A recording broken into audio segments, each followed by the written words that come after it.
Welcome to today's webinar topic. The topic is Ayurveda, new harbinger of hope in the present health crisis. आप इधर आ To सकते हैं तो introduce, आपको दिखाई तो दिएगा देगा कम से कम. to introduce the subject, traditional health systems are becoming important considering the safety, potential, efficacy. हैं? Leslie, sir, may I request you for muting that? Thank you. Introducing the subject, the traditional healthcare systems are becoming important considering the safety, potential, efficacy, and ease of availability, thereby promoting a healthy lifestyle.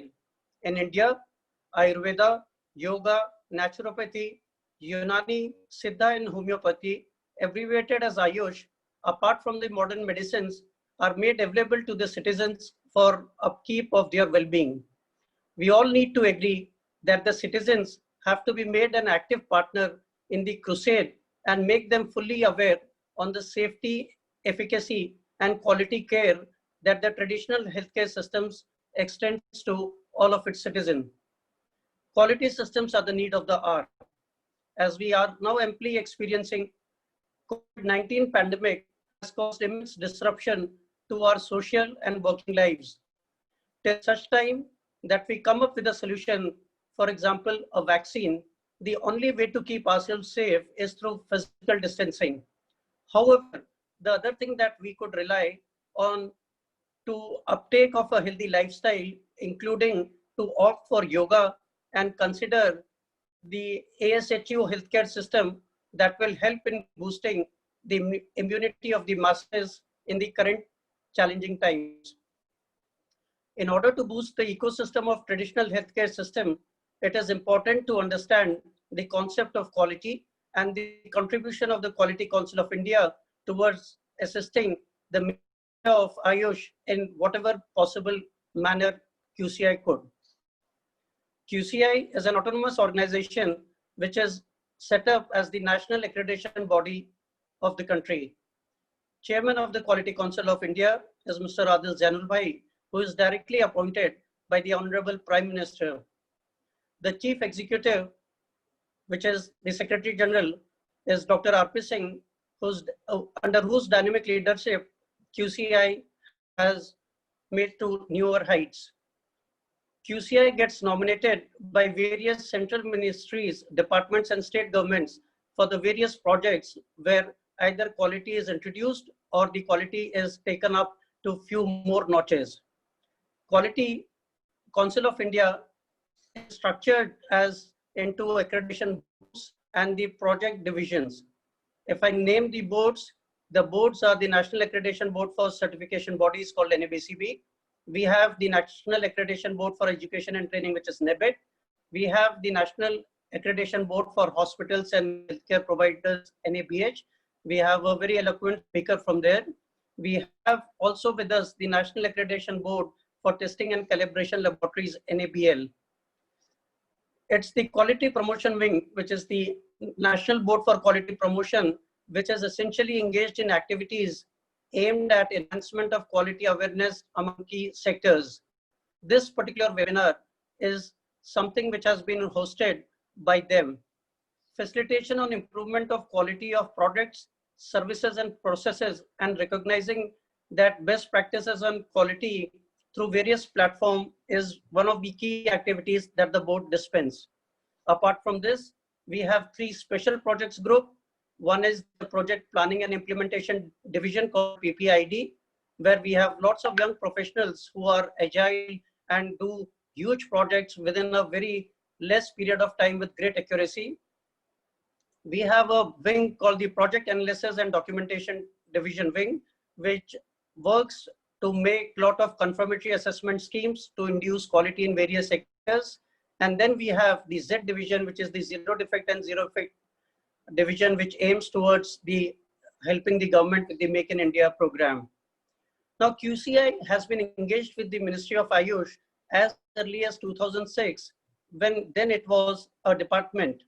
QCI has evolved its expertise and has gained insights into the healthcare delivery system including submission of quality interventions in formulations and introducing good agricultural and good field collection practices in medicinal plants, being the raw material for the Ayurveda, Siddha, homeopathy, and Unani sector.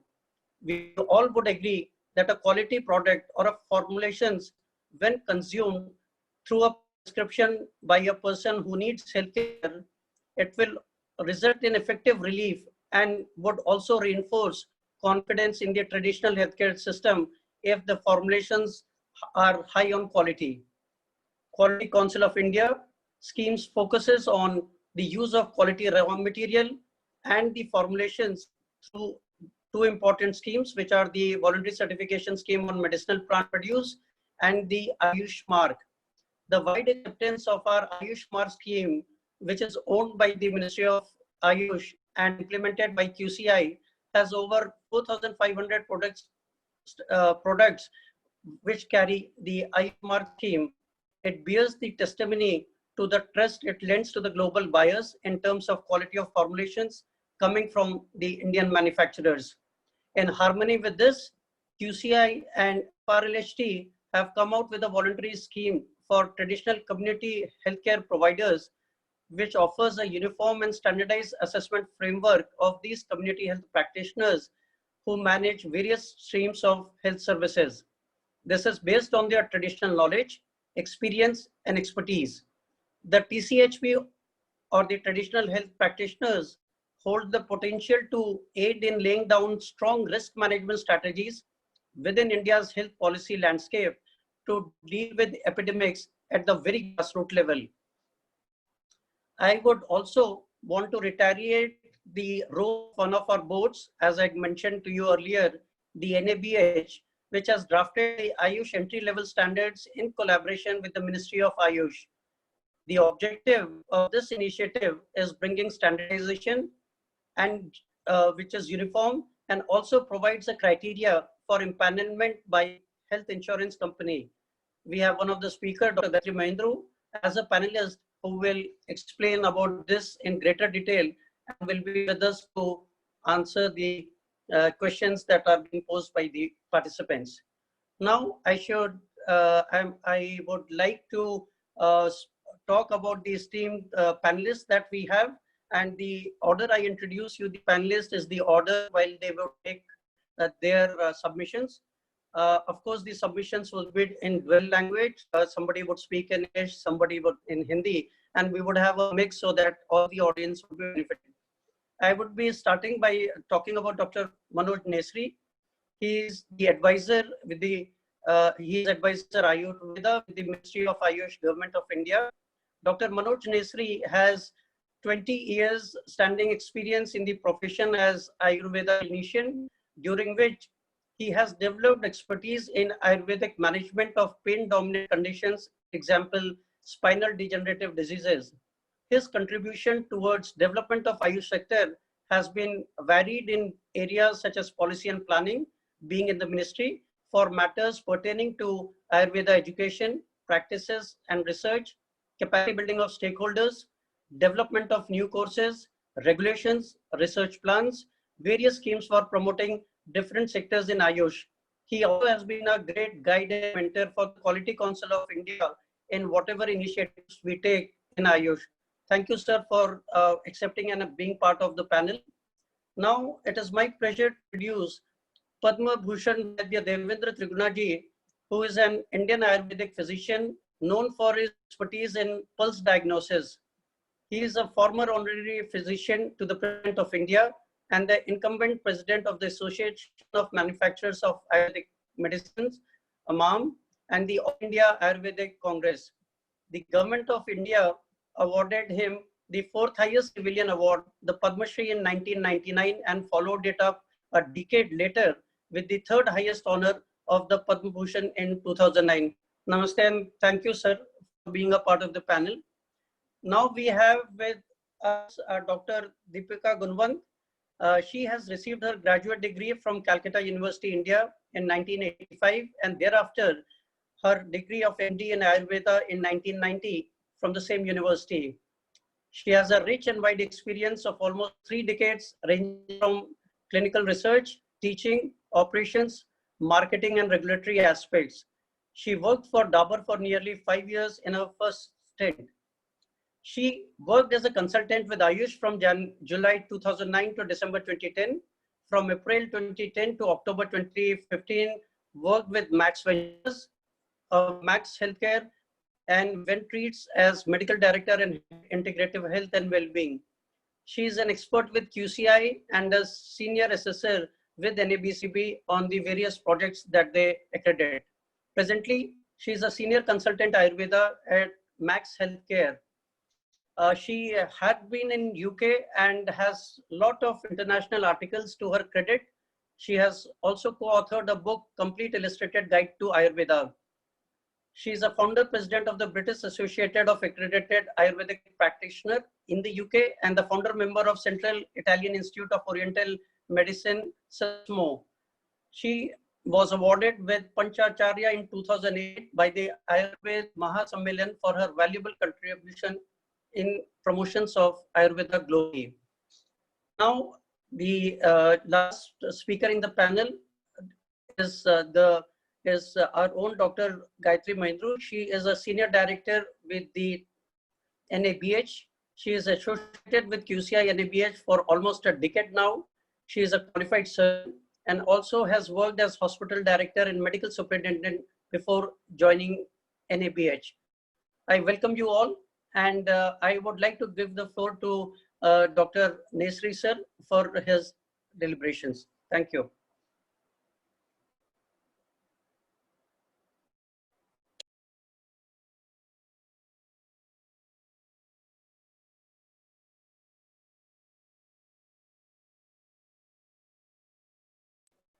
You need to unmute, sir.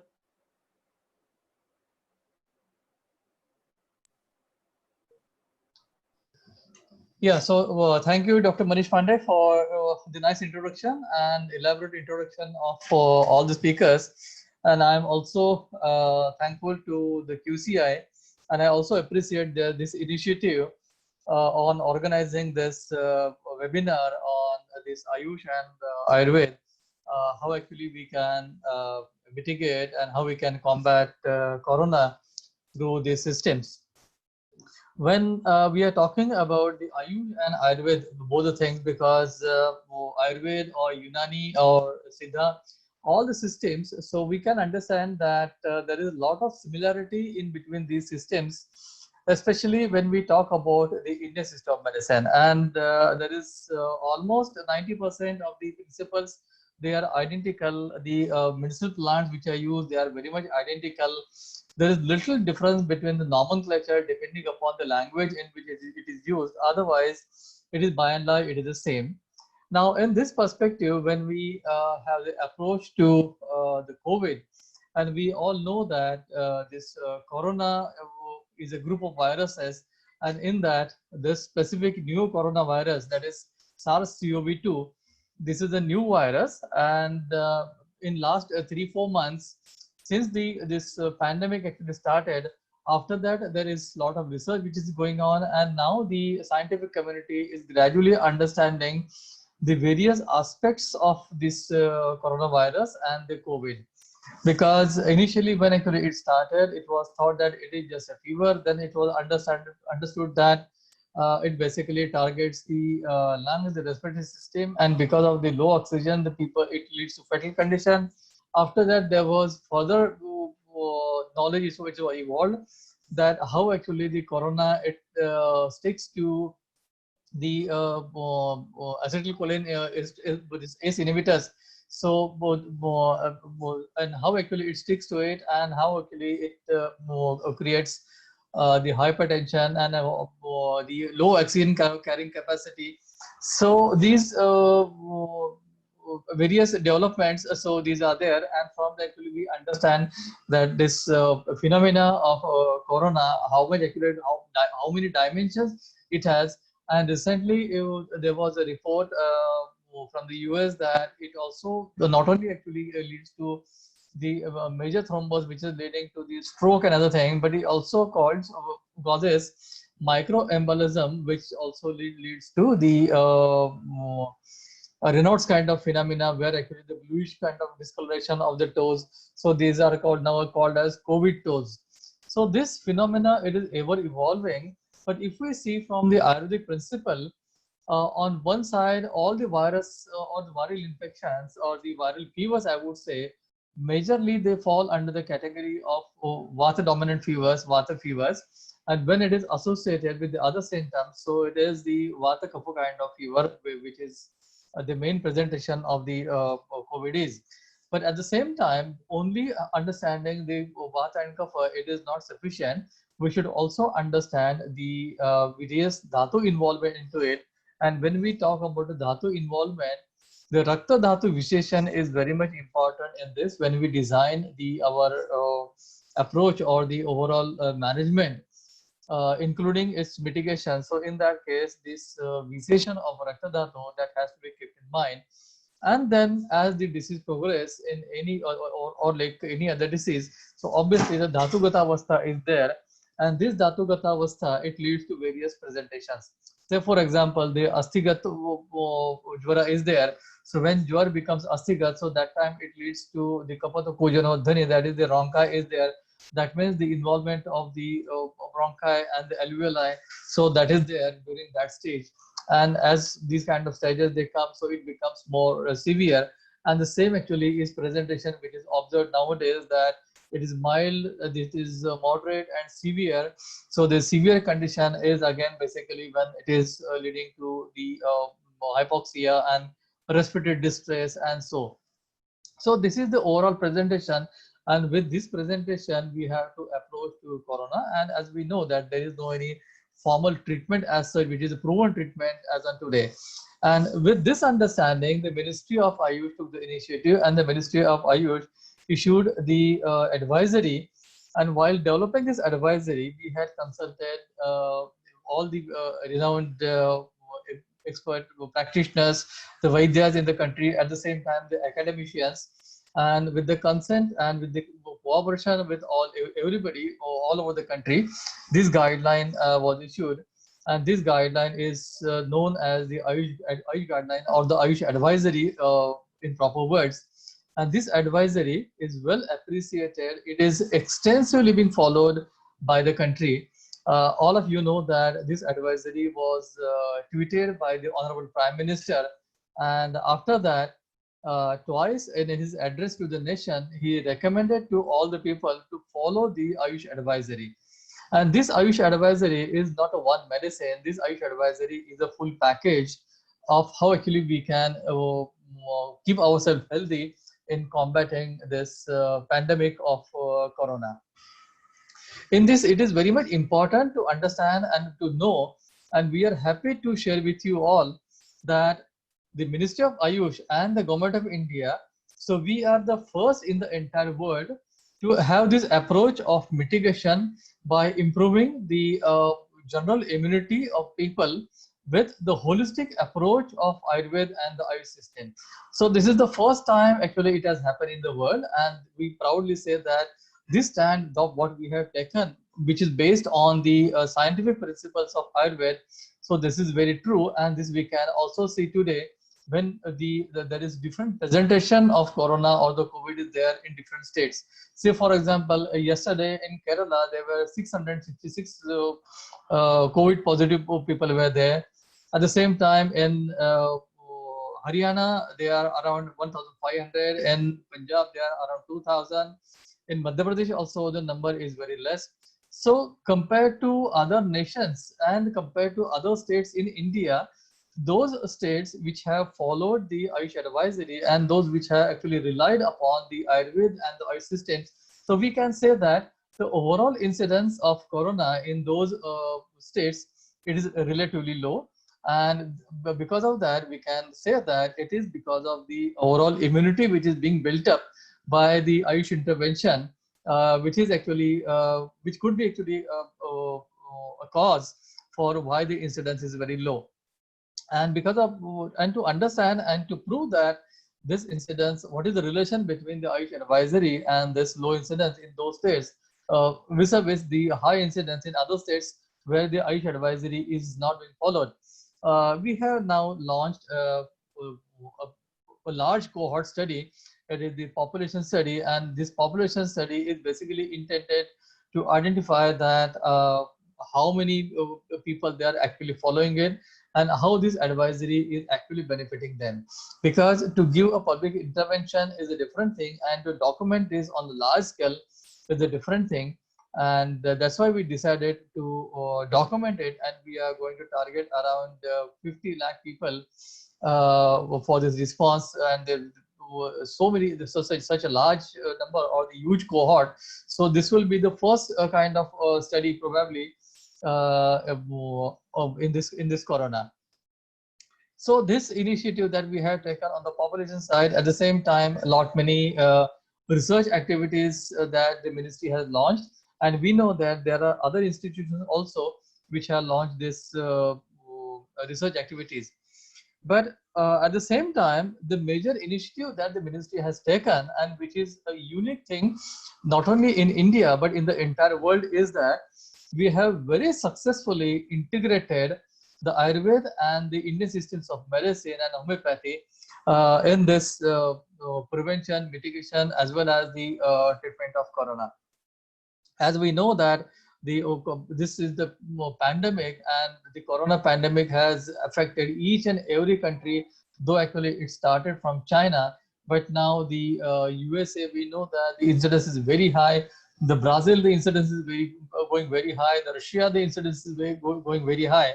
Now, when we actually compare these countries with India, the incidence of this corona in India is relatively low. We are less affected.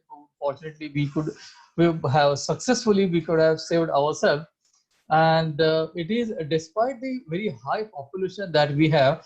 All of you know that the India alone has almost 19% of the population of the world. And India, Bangladesh, Pakistan, all together, they actually count almost 22% of the population of the world.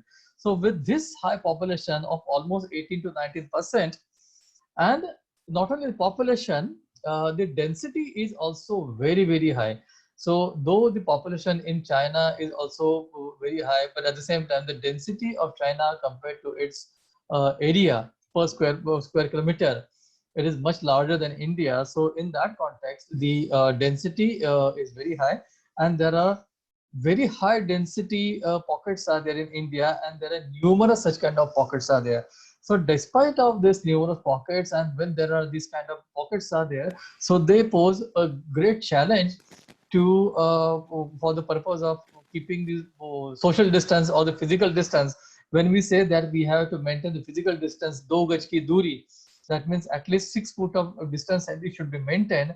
But in such kind of very dense population, and when 5 people or 6 people, they are staying in a hutment of maybe by 8 by 10 kind of dimension, it is just impossible to maintain such kind of do gaj ki duri, or to lock down and keep ourselves within the home.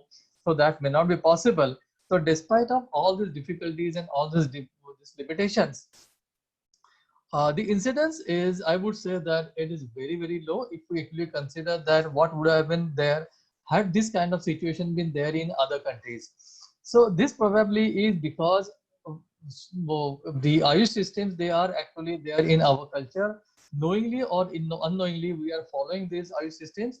And the ministry in the very beginning issued this advisory, and this advisory is extensively being followed by the people. The studies that we have conducted and the preliminary report that we have received, I would say that almost 90% of the people in the country, they are following this advisory. And this advisory, the ministry could actually take this advisory almost to the each and every person to the last corner of the country, thanks to the print media and the electronic media. So the media has also supported very effectively and very actively. You would notice that almost every day or every alternate, there is some news item on the TV channels or the TV news bulletins, or through the FM radio or various regional channels. where there is this kind of programs are happening, and they are talking about the Ayush advisory, and this advisory, how to prepare this, what is the combination of this, what are the effects of this, how actually it can keep you safe, whether the Chyawanprash should be taken in the summer time, because when the corona started, especially in the northern India, so that time it was winter. This year the winter was extended almost up to April, and the corona is started somewhere in mid-March. So that time the weather was quite cool, and now the heat started. At the same time, in South India, there was heat, and there were questions that whether the Chyawanprash can be taken in the hot conditions. So these kind of questions were also there, and with the help of this media, we could satisfy the questions of the people that though Chyawanprash is considered as an hot temperament or Ushna kind of medicine, but it is not, because it is the main content of the Chyawanprash is Amla, and because of that, this Chyawanprash is not hot property. It can be also taken throughout the year. So likewise, these kind of support that we have received very strongly from the media, and because of that, this Ayush advisory and the various initiatives that we have taken, how to keep ourselves healthy, so we could actually take it to the large population, I would say to the almost entire population of the country. I would say that the corona actually has given an opportunity. We know that this is actually all the world, it is struggling, but at the same time, our approach would make us, or it would enable us to convert this problem into an opportunity, and we took this as the challenge, as an opportunity to prove what actually the Ayush and the Ministry of Ayush we can do for the country, to the people, as well as how what actually the strengths are there in the systems. And because of that, we took this to pan-India basis. So while doing this at pan-India basis, we took many administrative decisions at the ministry level. First of all, when the lockdown was there, so that time we could successfully bring the Ayush services or the Ayush sector as such in the essential services. And since the Ayush was brought in the essential services, because of that, the Ayush industry, that is the drug manufacturers, so they were allowed to manufacture the drugs. At the same time, the Ayush practitioners, so they were allowed to practice the movement of the Ayurveda doctors, Unani doctors, Siddha doctors. So it was possible, this movement was possible. And these were the advantages that being an essential service sector, the Ayush was excluded. So that was a one major policy decision that the ministry had taken, and the ministry could successfully implement that. The second, the policy decision or the ministry took, that when we talk about the evidence, so that time around a month back, the research in Ayush systems, so that was prohibited. It was not permitted to do the research, and there was a lot of query from the entire country that why we are not allowed to do the research. And in that case, ministry took this step, and the ministry took this policy initiative, and we issued a gazette notification allowing all the scientists, all the researchers, all the Ayush experts to undertake research through this Ayush systems on various aspects of COVID. And while doing so, we emphasize that the all scientific aspect of the research, it should be ensured, whether it is the ethical clearance, whether it is a registration to the CTRI, whether it is the informed consent. So all those kind of various initiatives. At the same time, the standards. Dr. Manish, he spoke about the standards in the beginning of his introduction. So we also mentioned that the standards of the medicine and the standard of the healthcare delivery, so that should be ensured. So ministry has also focused on the standards. Ministry has also focused on the scientific aspect of the research.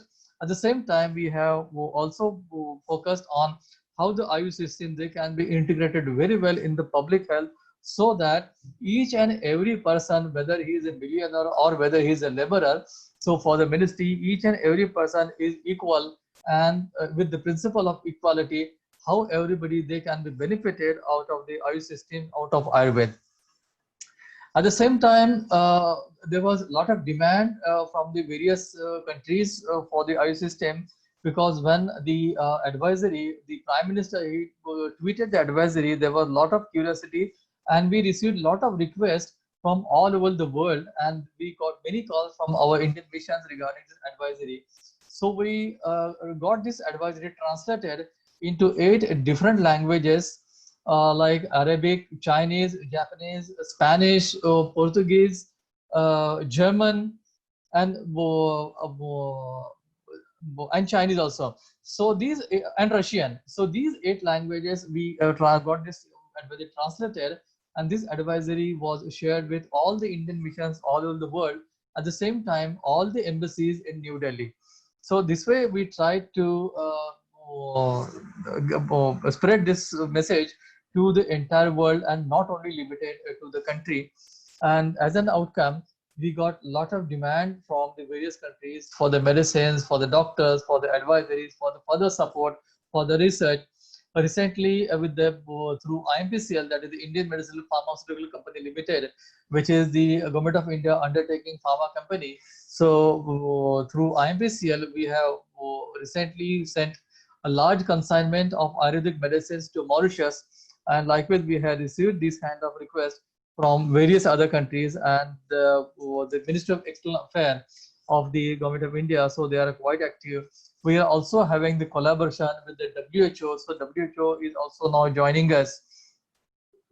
While doing this, we ensure that the healthcare delivery, it should be it should be focused, and there should be a lot of focus on the healthcare delivery.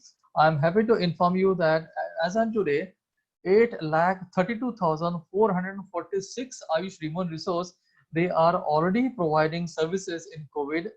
You can find these details on the website of the COVID Warriors. On the COVID Warrior website, these details are available, and this is already listed on the COVID Warrior website of the Government of India. And these all human resource, such a large human resource, which is actually providing services, they are working as a frontline service providers. So they have been trained in different modules. We developed 6 different training modules for them, and these training modules, they are there on the platform igot.gov.in. So this is the platform, and this platform is the integrated government online training platform. So with this iGot platform, more than 8 lakh these Ayush service providers, they have been trained in different levels. We have provided them the training in the clinical management. We have provided them training in the quarantine, how to take care in the isolation, at the same time during the surveillance also. So these various aspects of training, it has been given to them. And for giving this training, we were also supported by the Ministry of Health, the WHO, as well as the UNICEF. So these, at the same time, we also offered the Ayush hospitals. So all Ayush hospitals throughout the country, the teaching hospitals, now they are there for the providing services. So ministry has provided the human resource, the ministry has provided the knowledge, the ministry has provided the hospitals. At the same time, we have extensive dialogue with all the state governments at the different level, whether they are the cabinet secretaries, whether they are the principal secretaries of health, whether they are the Ayush directors. So at different level, we have continuous dialogue with them, and we are trying to ensure that the state government, they also take the proactive part and this service providing for the corona, whether it is for the purpose of mitigation, whether it is for the purpose of quarantine, whether if they are in the surveillance, whether they are mild positive, whether they are moderate patients are there. So at different level, these services are being given. And regarding the research, as I mentioned, we have already launched the research. We have constituted a task force, which is an interdisciplinary Ayush research task force. This is task force is across the various ministries. I am happy to inform that the Department of Science and Technology, through the CSIR, that is the Council for Scientific and Industrial Research, the Department of Biotechnology, the Department of Atomic Energy. So all these departments, so they are collaborating with us. The Ministry of Health is actively supporting us. So there is a lot of enthusiasm is there. So a lot of support, lot of coordination is there. The Delhi police, so they approached us, and for the 80,000 police force, these are the frontline police force of the Delhi government or the Delhi police, I would say. So we are providing service to Delhi government, 80,000 people. So they are being provided the Ayurvedic medicines through All India Institute of Ayurveda. Likewise, the National Institute of Ayurveda Jaipur is providing services to the hotspots in Jaipur area. The Institute of Postgraduate Teaching and Research, they are providing services at Jamnagar. So pan-India level basis, this activity is happening. The National Institute of Siddha, they are offering the services through Siddha system. The Unani medicine is offering through the Unani medicine. Our research council, they are working on the different medicines. So this kind of activities, they are being happening, and I'm sure that the result, they are going to be very encouraging, and this will be a role model for the entire world. Entire world is actually looking at us. The WHO is also looking at us, that how the Ministry of Ayush and the Ayush system, they are working for this prevention as well as the treatment of the corona in the country. And I'm sure that this initiative that the ministry has taken, this will go a long way, and it will provide a benchmark. This will provide a model for the other countries, and that will also help in getting recognition to the systems across the world. Thank you very much.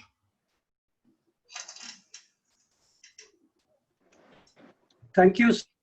You have given a good overview, not only as a practitioner, but also as a policymaker.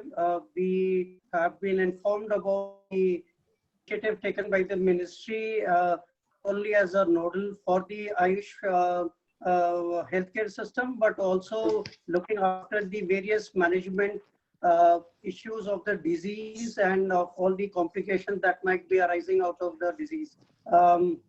We have taken note of also quite a bit of networking and support that you have provided, not only to the capital, but also to the state governments and the UTs.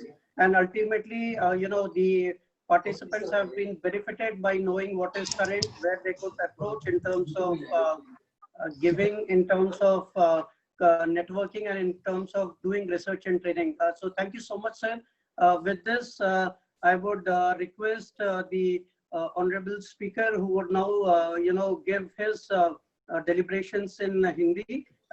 मैं पद्म भूषण वैद्य त्रिगुणा जी को निमंत्रण देता हूं कि वो अपने इस talk में अपने बताएं कि क्या आजकल चल रहा है. धन्यवाद.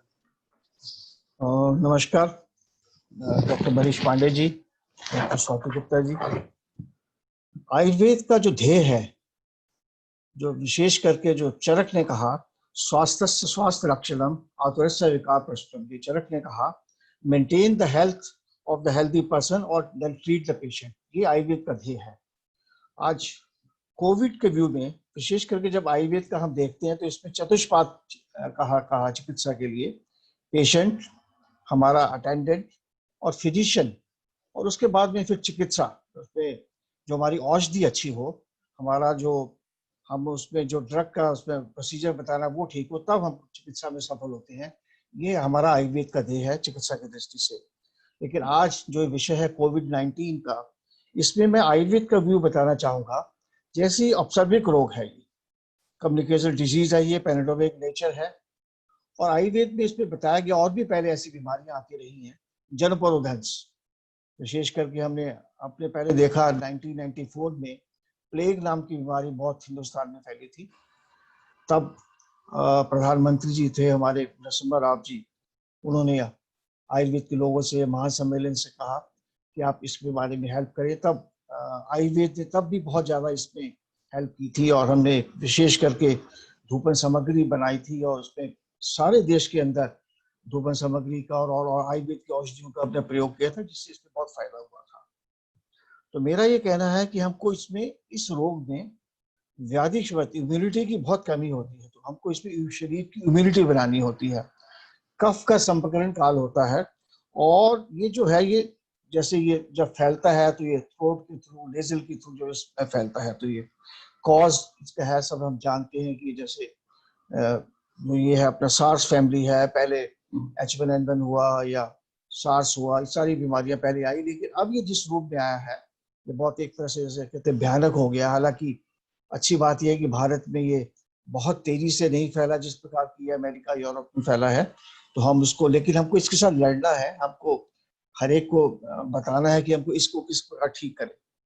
अब जब ये फैलता है तो ये अब कहा जाता है कि ये नोज के थ्रू, जैसे इस पर इसका जो ड्रॉपलेट होता है वो नोज में, आंख में या कहीं टच करे तो उसके थ्रू ये फैलता है। लेकिन मैं इसमें यहाँ फिर कहना चाहूंगा कि हमारी जो एडवाइजरी जारी की है भारत सरकार ने, WHO ने, विशेष करके जब हम प्रधानमंत्री जी ने कहा कि 2 गज की दूरी, हम सोशल डिस्टेंसिंग करें, हम मास्क पहन के रखें, और फिर इसमें अगर हम प्रज्ञा अपराध करते हैं, मिस्टेक ऑफ इंटेलेक्ट, तो ये बीमारी और तेजी से बढ़ेगी। तो हमको ये ध्यान रखना चाहिए कि हम अपने प्रज्ञा अपराध ना करें। जो हमको बताया गया है डिपार्टमेंट ऑफ आयुष ने, मिनिस्ट्री ऑफ आयुष ने, प्रधानमंत्री जी ने, WHO ने, हम उसका पालन करें, तो इस बीमारी से हम अपने देश को, अपने पूरे विश्व को बचा सकते हैं। क्योंकि भारत का आज तो ये है कि पूरे विश्व को वो एक इसमें बहुत ज्यादा बता रहा है। पोल्यूशन का भी इसमें इफेक्ट है।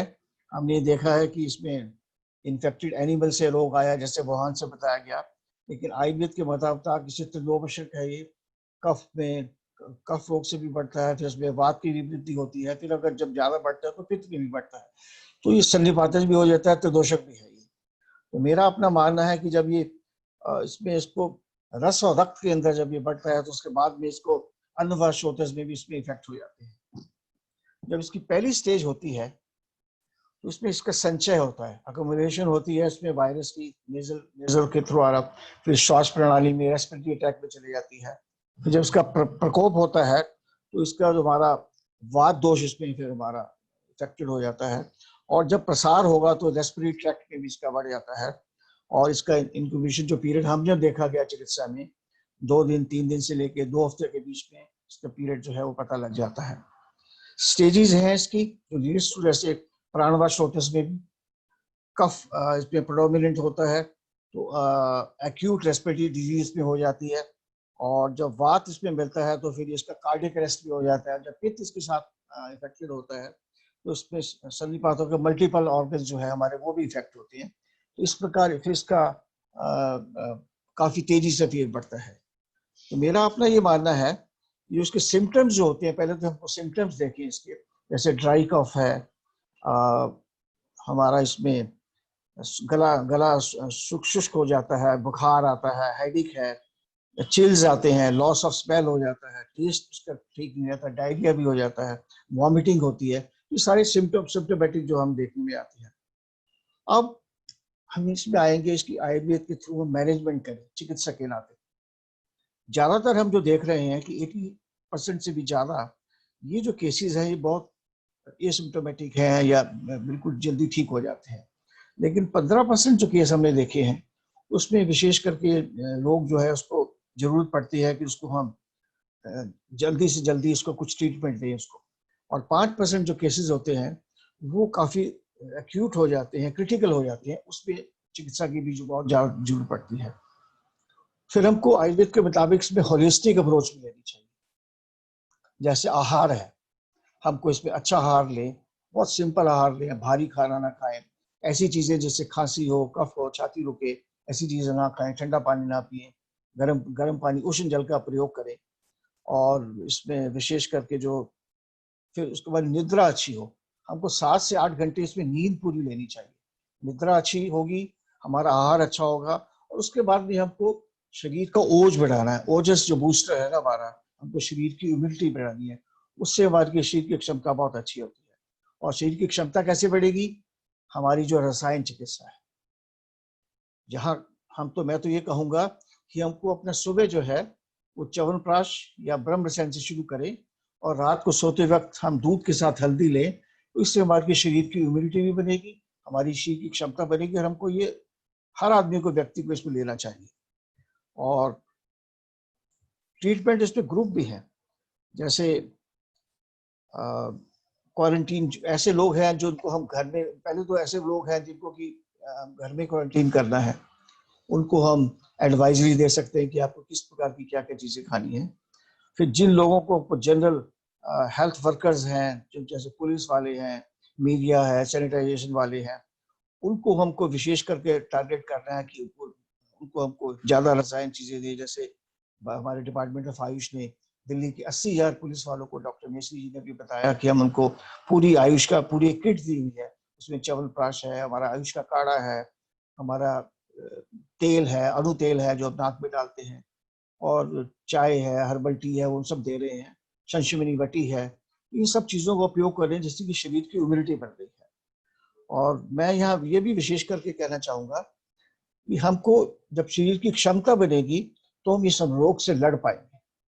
देखिए जैसे आज केरल में ये बहुत कम देखा, जितनी बड़ी स्टेट है, और वहाँ ये बहुत कम हो रहा है। उसका विशेष कारण ये है कि वहाँ के लोग पिछले 100 वर्षों से उनकी लाइफ डेली रूटीन में ये है कि वो ज्यादातर गर्म पानी का उपयोग करते हैं। उनके खाने में मसाले वगैरह, जो हमारी आयुर्वेद की औषधियाँ हैं, ये डेली रूटीन में है। हर व्यक्ति जो है वो हमारी आयुर्वेद की औषधियों का, सबका, काढ़े का इस्तेमाल करता है। इसलिए उनकी शरीर की क्षमता इतनी बनी है कि आज सबसे पहला केस वहां आने के बावजूद भी केरल में केसेस बहुत कम है। और उसका विशेष कारण यही है कि उनका जो लाइफ है वो बिल्कुल आयुर्वेद में है। मैं इसमें जहां हम एसिम्प्टोमेटिक की बात करते हैं, उसमें हमको तो सिर्फ इम्यूनिटी बूस्ट करनी है, लेकिन अगर हम जब कोविड जहां माइल्ड हो तो उसमें हमको क्यूरेटिव ट्रीटमेंट भी देना पड़ेगा, और साथ में मृदु विरेचन दे सकते हैं सिम्प्टोमेटिक में। लेकिन जहाँ कोविड प्लस होगा वहाँ कंडीशन के मुताबिक, किस प्रकार की उसकी कंडीशन है, क्या सिम्टम है, उसको बुखार का है, किस प्रकार का है, और साथ में उसको क्यूरेटिव ट्रीटमेंट देना पड़ेगा। जनरल मेजर्स भी हमको विशेष करके रखने पड़ेंगे, जैसे पहले मैंने बताया कि गौ का दूध पिए, गौ घृत लें, गौ का जो घी है वो भी नाक नासा में लगा सकते हैं, अणु तेल लगा सकते हैं, जिससे हमको प्रिवेंशन लेनी है। फिर हमको डेली रूटीन में जो हमारी एडवाइजरी मिनिस्ट्री ऑफ आयुष ने जारी की, जैसे मिनिस्ट्री जी ने भी बताया कि हमको ल्यूकवार्म गर्म पानी दिन में बार बार पिए। हमारा जो हमने काढ़ा बनाया है या चाय बनाई है, जिसमें कि शुंठी है, दालचीनी है, काली मिर्च है, गिलो डाल सकते हैं, मुलट्ठी है, इस सब इसका एक चाय बना के शरीर की इम्यूनिटी के रोज पिए। और सिंगल हर्ब्स है हमारी, जैसे गुड़ूची है, तुलसी है, गुड़ूची तो अमृता जिसको कि रसायन भी कहा गया है, हल्दी है, अश्वगंधा है, यष्टि मधु है, आंवला है, शतावर है, ये सारी चीजें जो सिंगल हर्ब्स है, इसका कोई बहुत फायदा है। च्यवनप्राश, ब्रह्म रसायन, इसका विशेष फायदा, ये रसायन डेली रूटीन में लेनी चाहिए।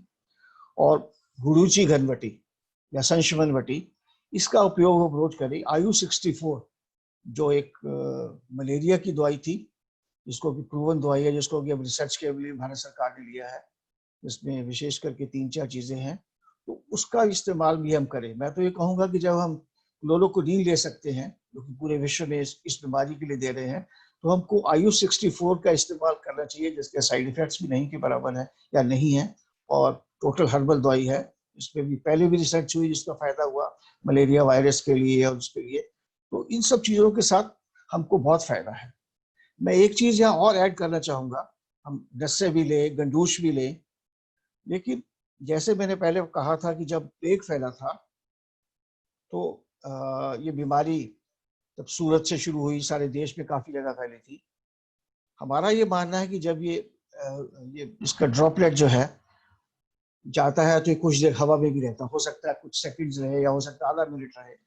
तो उस हवा को शुद्धि करने के लिए धूपन सामग्री जो है, जिसमें कि 24 हर्ब्स हैं आयुर्वेद की, उसका हम खास करके रेड जोन्स के अंदर, जहां बहुत ज्यादा इसकी संभावना बढ़ रही है, वहां इसको एक्सटेंसिवली यूज करें धूपन सामग्री को।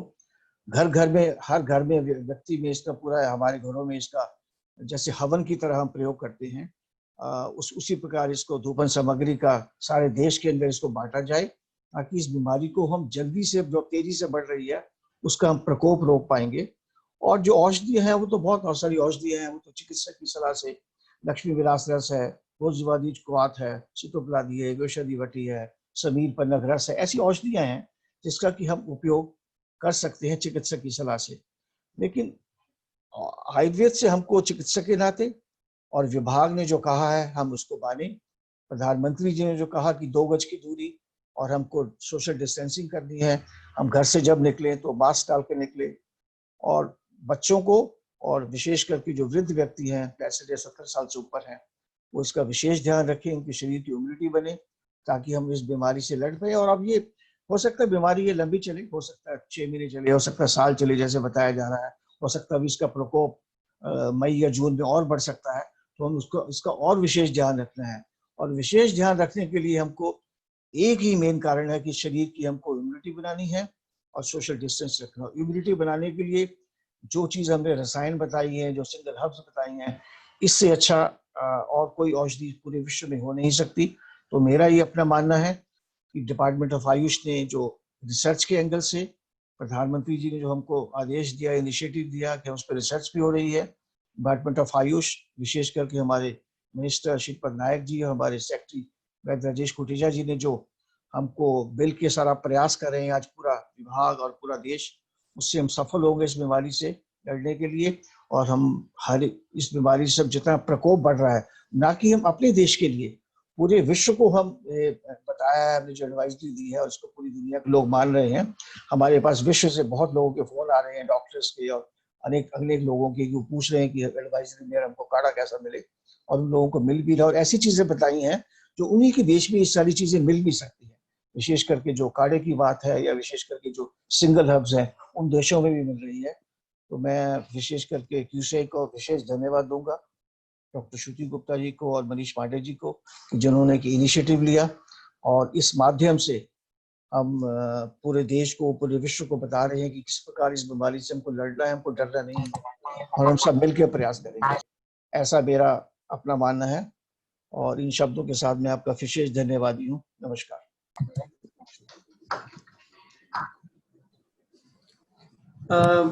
पद्म भूषण वैद्य त्रिगुणा जी, आपने बहुत ही अहम बातें हमारे सब लोगों को बताई।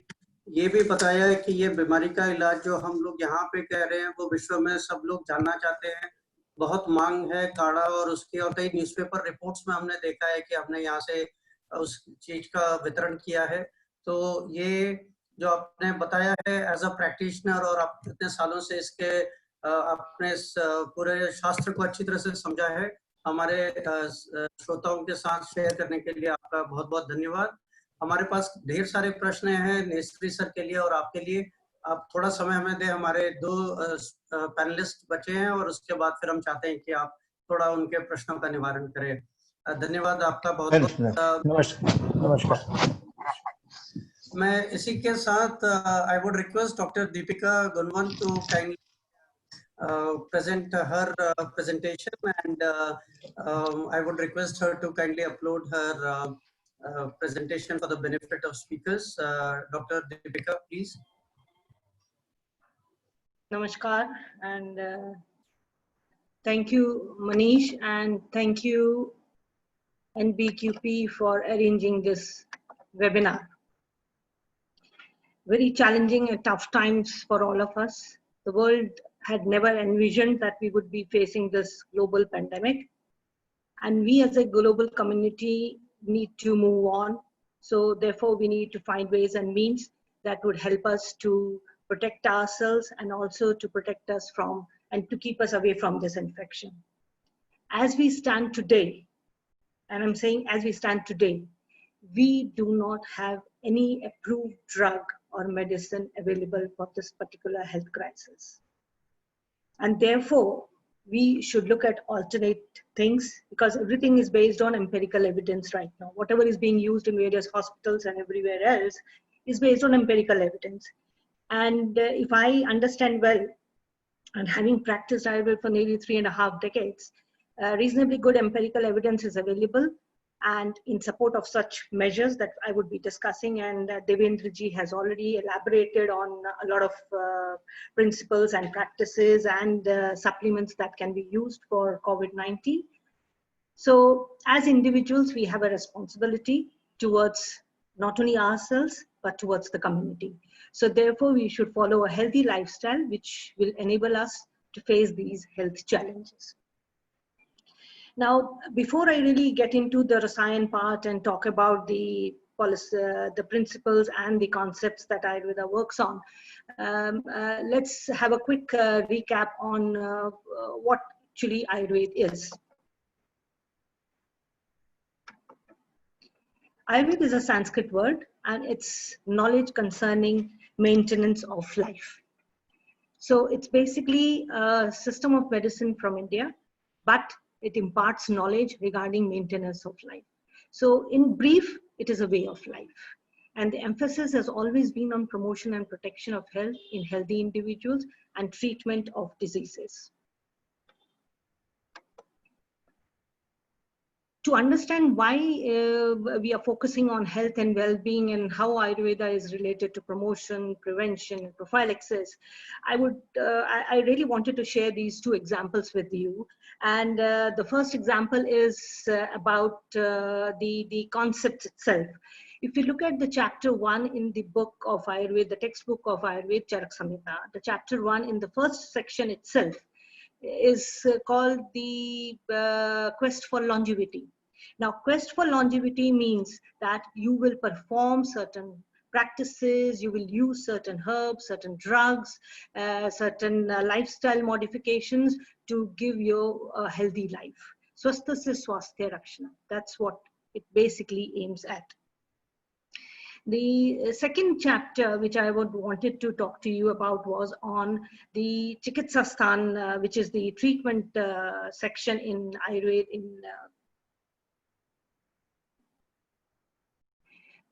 treatment section in Ayurveda, and it deals with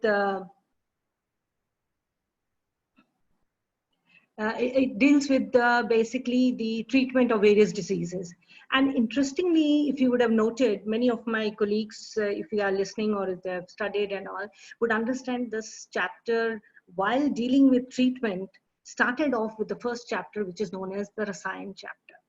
The science of rejuvenation, which can be, we can equate it to adaptogens or immunomodulators, which help a person to cope with day-to-day stress and improve the quality of life. That's how it works. And interestingly, if you look at it, it reiterates that for any recovery, the immune boosting and strengthening therapies are a must, and they should become a part of the prescription that we make. Now, if you look at the Ayurvedic formulations, they are multi-ingredient. Now, as a physician, I understand that the formulations have to be multi-ingredient because three important aspects on which Ayurvedic principles work are addressed by these multi-ingredients. The first aspect is the, targeting the disease. The second aspect is the Rasayan aspect, building the immunity of a person. As I said, it reiterates that we need to have immunity enhancing, immunity modulators for any prescription. And the third bit is the digestion, to promote the Agni of individuals. So all these concepts together form the concepts of Rasayan. So Rasayan is not a very small term. It's a wide term. You can call it an adaptogen, you can call it an immunostimulant, you can call it an immunomodulator, you can call it an immunity enhancer. So it's a huge, huge, huge term. Modern medicine has advantage of advanced critical care. This we must understand. An Ayurvedic approach is more towards prevention and prophylaxis, achieved through immunomodulators, diet, herb, and lifestyle practices, which of course we will discuss in the next few slides. And it also can work as a complement to the standard medical care. We need to look at the natural history of a disease and understand where Ayurveda can really, really work. If you look at this natural, and Devendra ji very rightly mentioned about the Kriyakal, Sanchay, Prakop, Prasar, Stansang, Shravati, Bhed. Similarly, the natural history of a disease, and very interesting that he also touched upon the subject, stage of susceptibility, stage of subclinical disease, and stage of clinical disease. I think in all these three stages, Ayurveda has a lot to offer. Only if it gets critical, then I think there we'll have to leave it to modern medicine and to critical. And then again, Ayurveda can come back when we are talking about stage of recovery.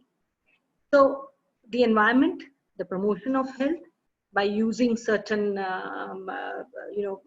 supplements, by using certain medicines, by using certain principles and practices, we could promote our health. That's exactly what the promotion part is. Then there is this specific protection, which in terms of the COVID-19 we are talking, so it's a specific protection. So apart from the personal hygiene that has been recommended and a lot of advisory has come from Ayush, we take that specific protection, mask, hand washing, personal hygiene, social distancing, staying at home. All this can be done along with Ayurvedic supplements and certain herbs which can improve the immunity. Early diagnosis and prompt treatment. So that is where also Ayurveda can complement modern medicine.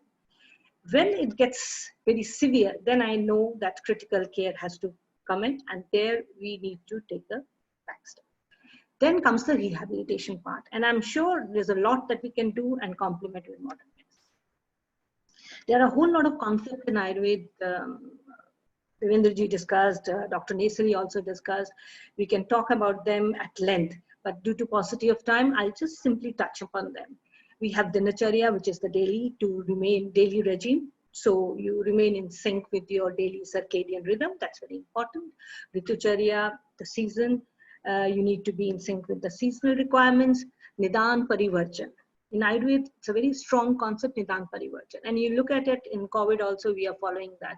We are staying away from infection, we are staying indoors, we are washing our hands repeatedly, we are wearing a mask so that we don't get exposed to it, we are maintaining social distancing, physical distancing from people so that we don't get infection.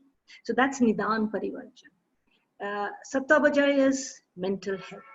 So because we are all quarantined and we are facing this struggle in life, facing this health crisis, the mind at times will get a little anxious. So we need to maintain that. Rasayan Chikitsa, a very important part of all this. Through Rasayan, we can achieve a lot of it, what we want. Ahara and Agni, very important. And Panchakarma. Panchakarma, of course, is a part of Rasayan, but then we cannot do Panchakarma at home. So we'll leave it for now. And the others we can always take care of. And we all know that immunity is the first line of defense for all of us. A healthy immune system is the body's first line of defense against the risk of disease and infection. So we need to improve the host defense. And in Ayurveda, we talk about 3 types of immunity: Sahaj Bal, Kalaj Bal, and Yukti Krit. In Sahaj Bal, you are born with that immunity. That means it's inherent in you. You already have from day one when you're born. Kalaj Bal is what you achieve over a period of time due to favorable conditions. For example, if I take this COVID crisis now, people who are below 60 are at less risk. People who do not have comorbidity are at less risk. So therefore, this is Kalaj Bal because age is a favorable condition for you. Similarly, if you're staying away, you are inside, and that's also favorable.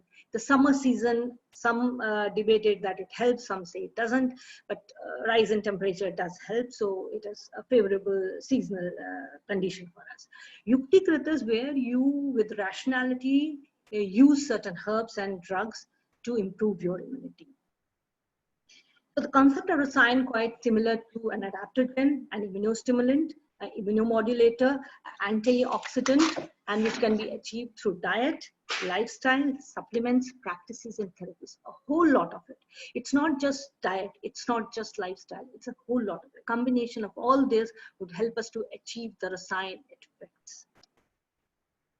And in everything we know, the wisdom of Ayurveda lies in incorporating a code of conduct. So self-discipline is very important.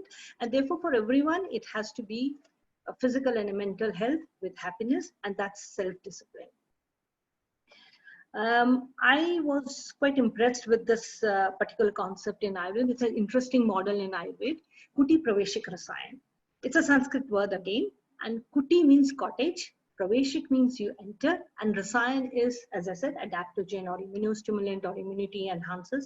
So you get the benefits of immunity while you are staying indoors. So it's quite similar to the home isolation or quarantine that we are following. It's the same concept. And how is it? It is associated with improved quality of life, improved psychological parameters, sleep quality, and ways to develop coping mechanisms. Now, it all, as I said, self-discipline has to be brought into this, and this Kuti Praveshik works in that. And out of all this, this is giving us a chance to reboot our internal environment because it's gone all upside down. So we need to improve our internal environment.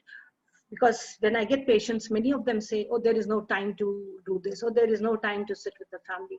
Everything is being given to you, these 2 months, absolute home isolation, time to get your body in sync with the circadian rhythm and reboot your internal environment, while the external environment is also trying to reboot itself. So it's both ways working. Since we were talking about science, and I could see some questions coming in, what type of antioxidants, what type of science, what Ayurveda can offer. We don't have to look anywhere. Just go and look into your kitchen cabinet. Devendra ji gave a whole list of spices that we can use. We can make a kadha out of it, we can make a tea out of it, hot infusion out of it, and have it. Spices have therapeutic properties other than to add flavor to foods. Spices can be a good source of natural antioxidants. Ginger, cumin, all these are referenced and studied subjects. Garlic and onion can promote iron and zinc bioavailability. So whole lot of spices are there: ginger, black pepper, turmeric, cumin, coriander, fenugreek, fennel, cinnamon, clove, cardamom, all rich in micronutrients. And if we have to explain the working of spices in terms of immunity or building your resistance towards disease, we can explain it in two ways.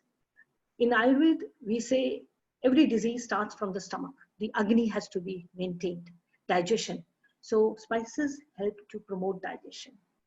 So that's one aspect. The other aspect is the rich in micronutrients. So if you're talking about zinc, calcium, manganese, potassium, vitamin C, iron, all antioxidants, all immunity enhancers. So both ways we can explain, and we can use these spices which are easily available to us in our houses. Please use spices. There are certain important single and multi-ingredient products as well. If you look at it, amla, ashwagandha, and interestingly, a study has happened, and I was looking at it a couple of weeks ago by IIT Delhi. The scientists have worked on ashwagandha and another component in the formulation. And ashwagandha has certain natural compounds which do show antiviral activity. So ashwagandha is a very strong contender for us, a candidate for evaluation. Guduchi, which has also been evaluated. Chyawanprash, and I'm given to understand the ministry and many of the leading Ayurvedic manufacturers are ready to do the trials to show the evidence base. While on the basis of empirical evidence, we can use all this, we can, to prove that they work in COVID, we can always take these multi-ingredient and single ingredient products and evaluate and work on an evidence-based platform. Then we have ashwagandha layer, we have ashwagandha churn, we have amla churn. So a whole lot of ingredients, single and multi-ingredient products are available in Ayurveda which can be used, and we can build up our immunity. But this is not alone. They don't work in isolation. We need to follow the principles, the practices as well to improve our immunity if you really want to do it. But just having Chyawanprash, but just having ashwagandha won't help. We need to sleep well. We need to be in line with the circadian rhythm. We need to get up in the morning, do our meditation, eat have timely meals. So everything is important. It all works together. So therefore, I think it's very important that we give due importance to all these aspects and take it in all together and work on it. Wishing everyone good health, fast healing, and safe environment. Thank you. Namaskar.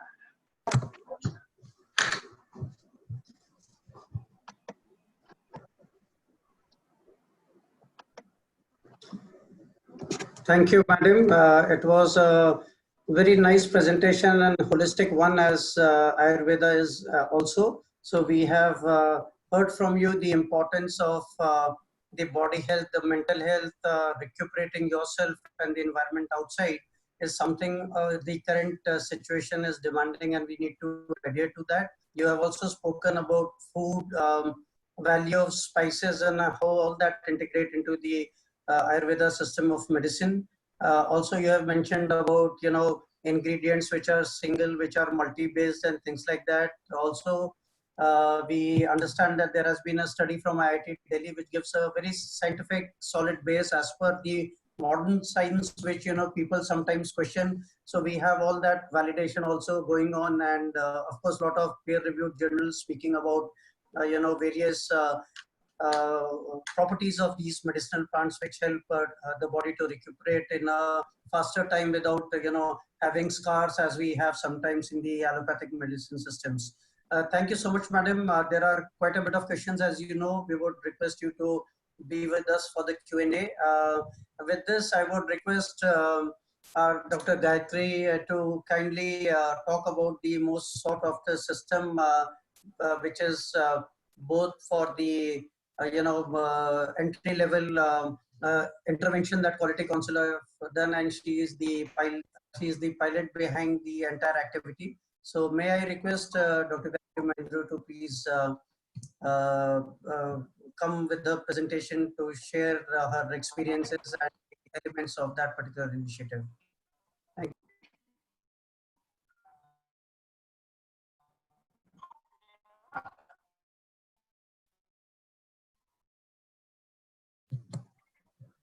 Dr. Gayatri.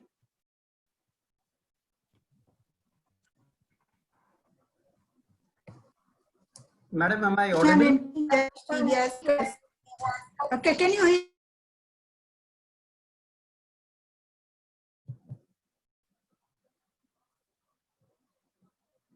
Shruti, can you intervene? Yes, sir. I'll just check with Gayatri.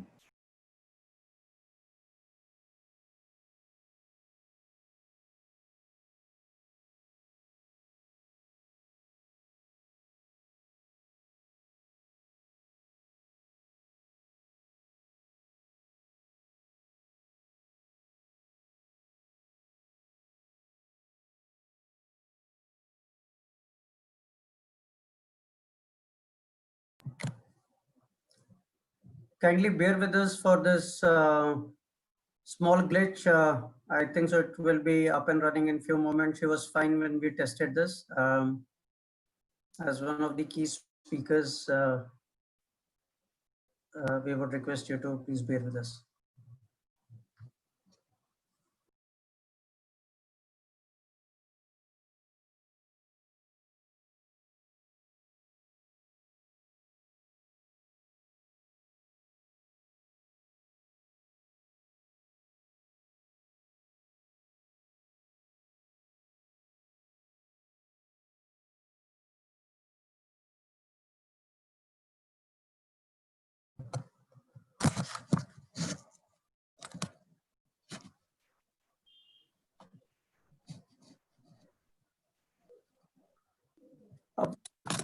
While we are trying to patch the the break in between, can I request Dr. Nesri sir to kindly field some of these questions which have been directed to him?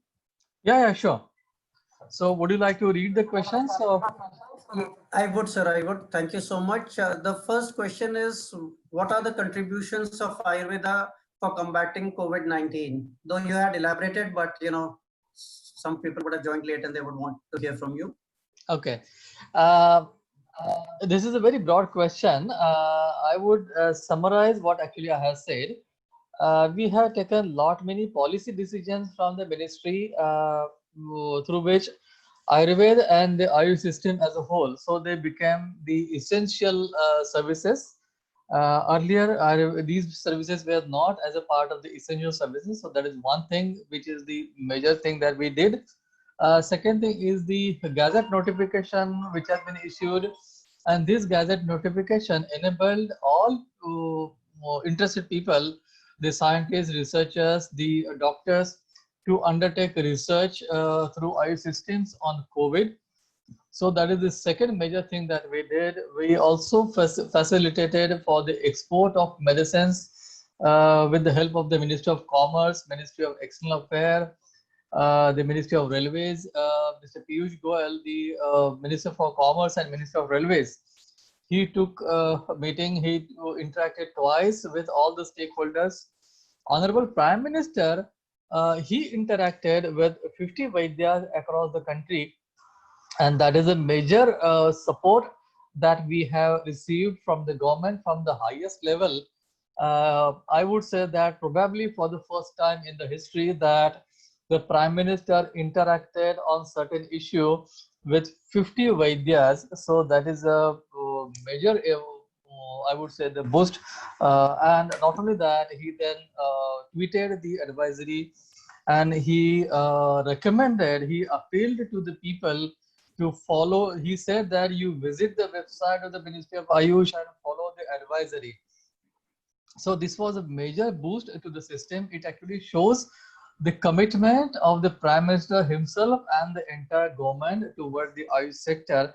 I would say that in the event of this COVID, we know that Ayush systems, Ayurveda, Yoga, so they are very much useful in prevention and treatment of COVID. We are very sure of that.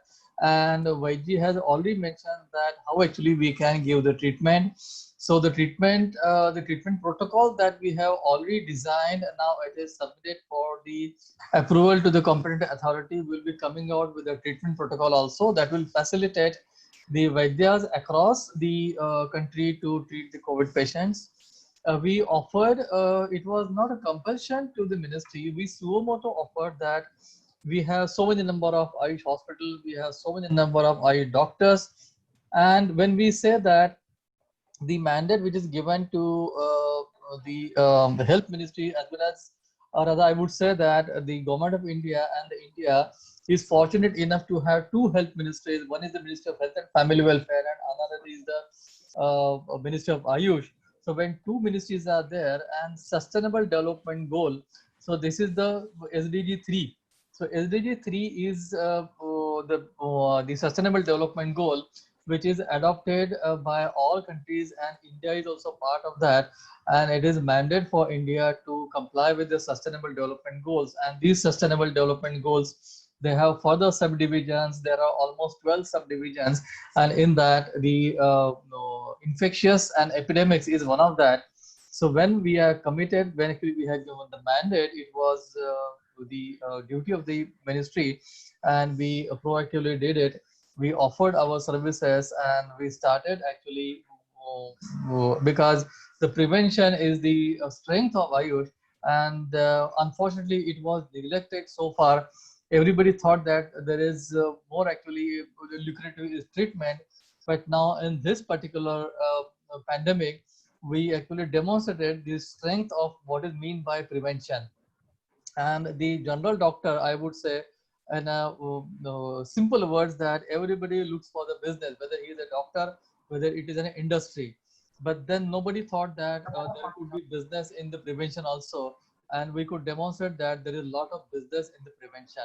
Because as soon as the ministry issued the advisory, after that the Chyawanprash, which was there in the shelf, so Chyawanprash went out of the shelf, because the pharma companies, they are usually habituated that the requirement of the Chyawanprash will be only for the winter season. After winter, there won't be any demand for the Chyawanprash. But this scenario was totally changed, and throughout the country there was huge demand for the Chyawanprash. At the same time, there is huge demand for Ashwagandha. The industry people, they said that there is unprecedented demand for Ashwagandha. The demand for Ashwagandha has rose 400 times. So such a huge demand for ashwagandha is there. At the same time, the demand for Guduchi, so there is also this kind of 400 times demand for Guduchi is there. The Sanchamavit is there, which and not only this, there are many number of Ayurvedic medicines. So there were many shops, the small shops, the chemist shops, those who were not keeping the Ayurvedic medicines, now they have started keeping the Ayurvedic medicines. And those small shops where Ayurvedic medicine used to be there, so they exhausted with their entire stock, which never happened before. Such kind of unprecedented demand for the entire sector is there. So it is not only for Ayurveda, it is for the Unani, it is for the homeopathy, it is for the Siddha across. And this is, I would say that only providing service is not sufficient. Ayush has a lot of strength to support the economy of the country. And this part is very much important. Ayush as an industry. So Ayush as an industry, so this actually mandate as a Ayush as an industry, this came very effectively. We could actually promote that, and that is the, I would say, that biggest success. So for a simple question that what is the contribution? So this is a huge contribution, I would say. Thank you so much, sir. There is a famous English adage that when the tough gets going, when the things get tough, then the tough gets going, and the government has two ministries to take care of the well-being of the citizens, which is both the Ministry of Health and Family Welfare and the Ministry of Ayush. So this is a two-pronged approach. And when you spoke about the integration of not only the traditional medicine systems, but also the modern medicine system. So we have a lot of things in our arsenal, and of course, that is what is shown in the lesser numbers of incidents that we are facing, apart from the physical and social distancing that the government has did. Sir, we will come back to you. I think so. We have restored the connection. We will get back to you. Thank you so much for this temporary reprieve that you have given. I'll get back to you. If Dr. Gayatri is all set, we would request her to share her deliberations. Yeah, thank you, Manishji. Sorry for a little problem in the beginning. So now I'll start my presentation. I'm not a qualified Ayurveda clinician, just like my previous speakers. I'm coming from National Accreditation Board for Hospitals and Healthcare Providers. It's a different aspect of Ayush healthcare services delivery systems. And like in crisis time, quality is the most important. So today there are few slides, and I thought that I will just barge into this webinar to talk about the delivery system in healthcare. My previous speakers talked about the treatment, about the medicines, about the herbs, but how all these systems work in the hospitals and how we can bring some standardization, some uniformity in delivery system. So I thought that I'll just take few minutes to talk on this.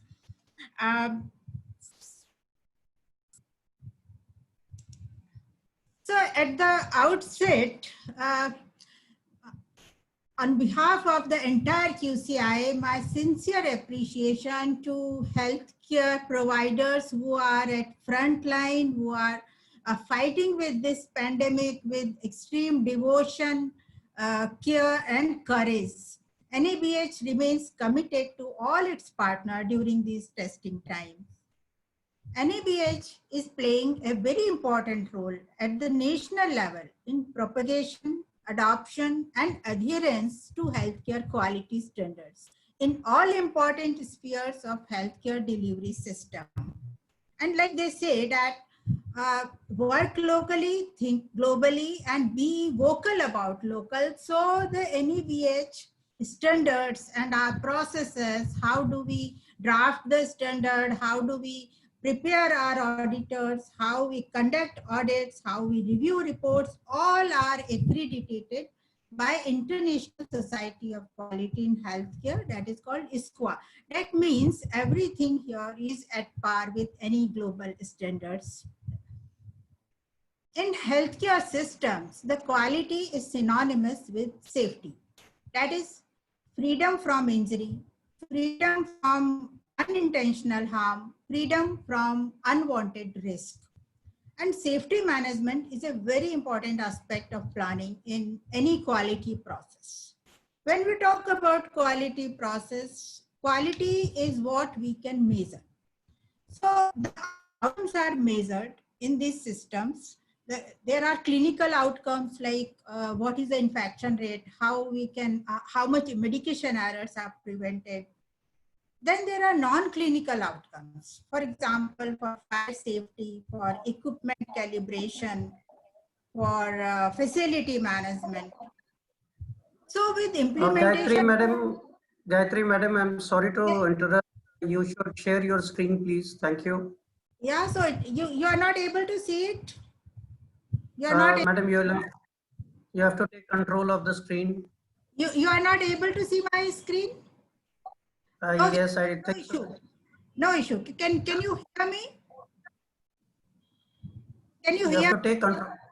Yes, I can hear you, but you have to take the control of the screen and show your slides, madam.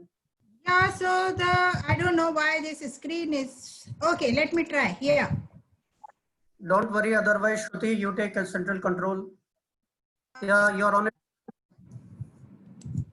Wonderful. Just enlarge it. Thank you. So we were talking about, is it okay now for everyone? Yes, ma'am. Thank you. Thank you. So we were talking about the quality. So implementation of quality system means is a environment of continuous improvement. It raises the public confidence in for a certified hospital. It also provides the opportunity to benchmark against the best. and it significantly increases the OPD, IPD patients. That means you can provide services to more people. In certified hospitals, or a hospital where the quality systems already have been implemented, the biggest beneficiary is patient or consumer. In fact, the consumers are being given a very big importance. 1/10 of the total standards, or we can say the 1 chapter out of 10 chapter, is totally dedicated to patient rights and responsibilities. And for the staff, in a certified hospital, they get ownership of their processes. Whatever they are doing, they get training for it. They get good environment, they good processes to conduct these services, and it increases lots of confidence among them. And last but not the least is that the systems provides a criteria for empanelment. A evaluation by third party gives confidence to insurers and payers. And it's the basis for these criteria, which are based on facilities, regulatory compliances, the level of care. So all these things instill a great confidence among the payers, among the insurers.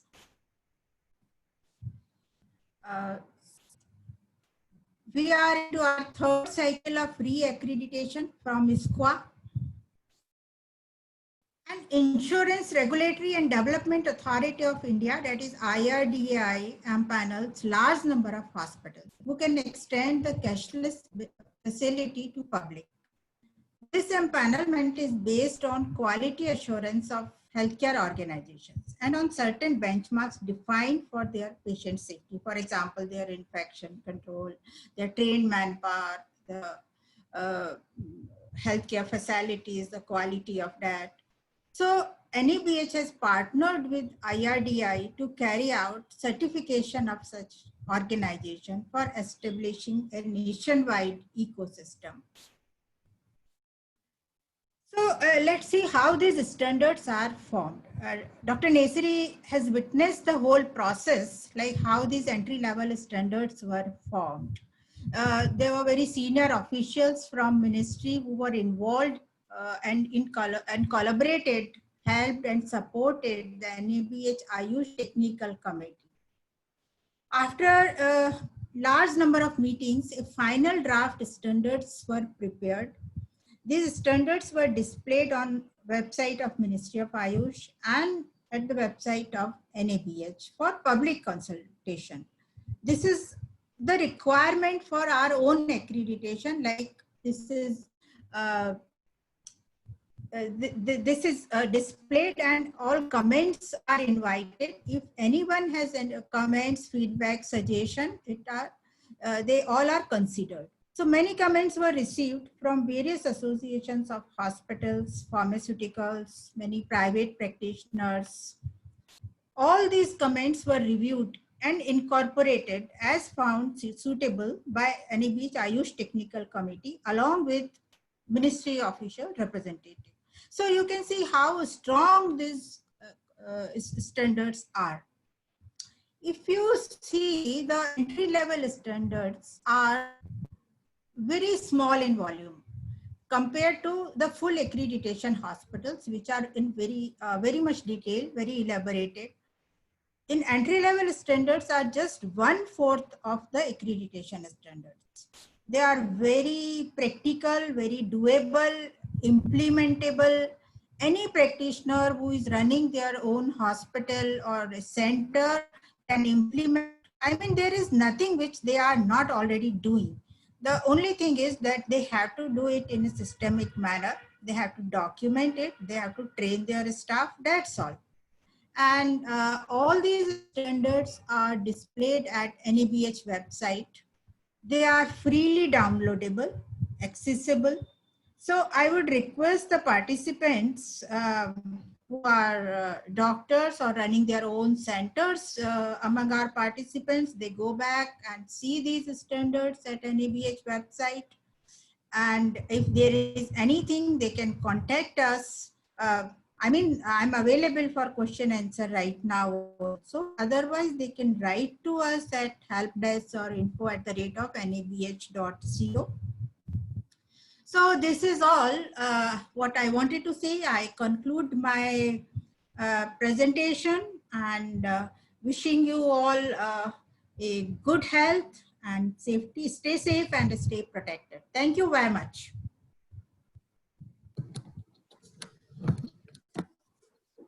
Thank you, Madam, for a very detailed submission of the thing and about the standards system, specifically keeping Ayush in the center of the discussion.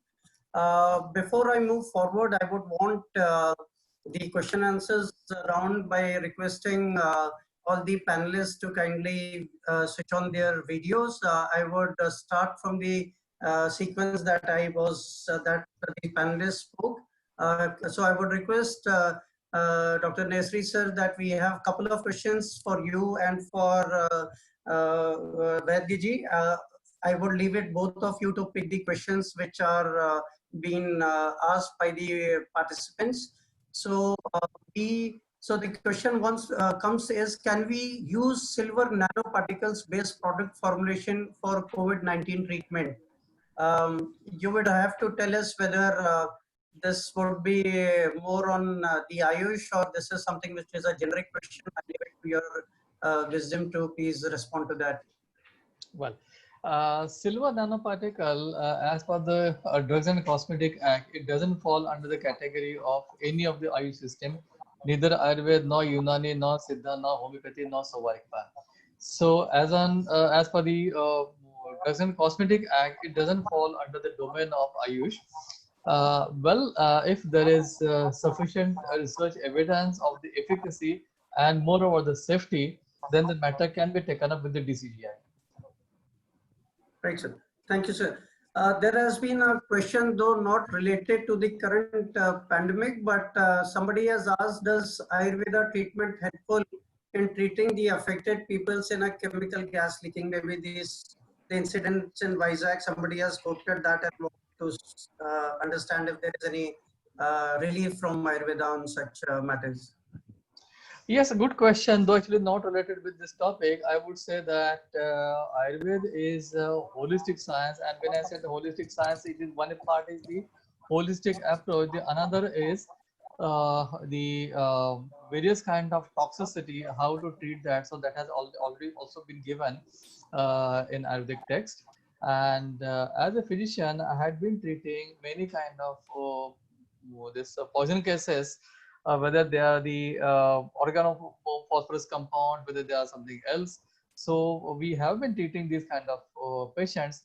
Now pertaining to this particular incidence, I would like to say that that depends upon what kind of the casualty or what kind of actually symptoms the patient they have come up. So the treatment will have to design accordingly.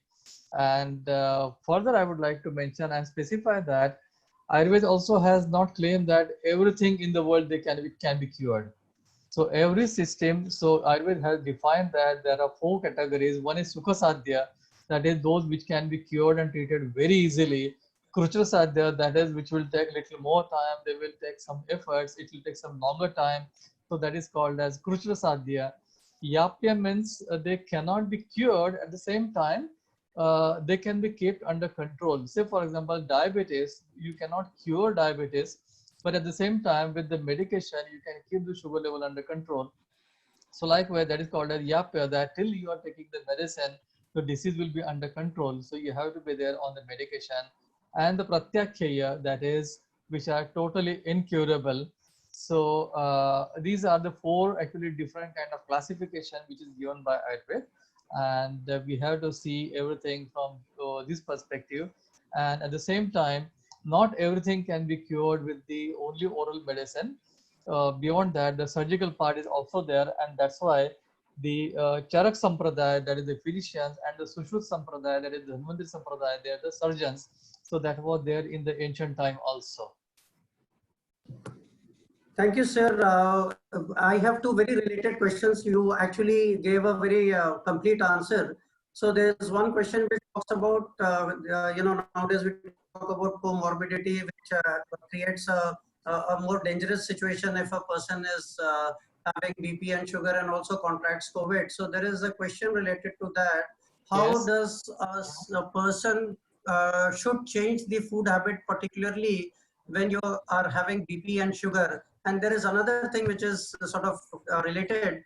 How is Ayurveda treatment different from the modern medicine? So I think so both are, and the third one also, and what are the best Ayurvedic ingredients to boost immunity and those which could combat COVID-19? So more or less three, I think so you could sort of Okay. give a So answer. I will answer the third question first. That is which are the best medicines. So Guduchi, I would say, is the best medicine to my opinion. And there are various reasons. First is that in Ayurveda, Rasayan is a category which is mentioned. The Rasayana, they are the rejuvenators. All of them, they are the immunomodulators. But in that also, Ayurveda has a special approach. One is the boosting of the general immunity, and another is boosting the organ-specific immunity. This is the difference between the allopathic system of medicine and Ayurveda. That in allopathic system of medicine, there is the concept of immunity is different. That means either you have to give the vaccines, and that vaccine would be for a particular disease, and the effect of that vaccine may remain for long. It may remain for only short time, depending upon what kind of disease it is. Second thing, if it is for the virus, they keep on continuous mutation. And if the mutation is there, so what the vaccine that we have prepared for this year, it may not be useful for the next year. The third is it is the only disease specific immunity. So if it is disease specific, suppose we have developed the vaccine for corona, and suppose if it is not corona 2, if it's corona 3, then it will not be useful. So this is the approach of the Western medicine or the allopathic medicine.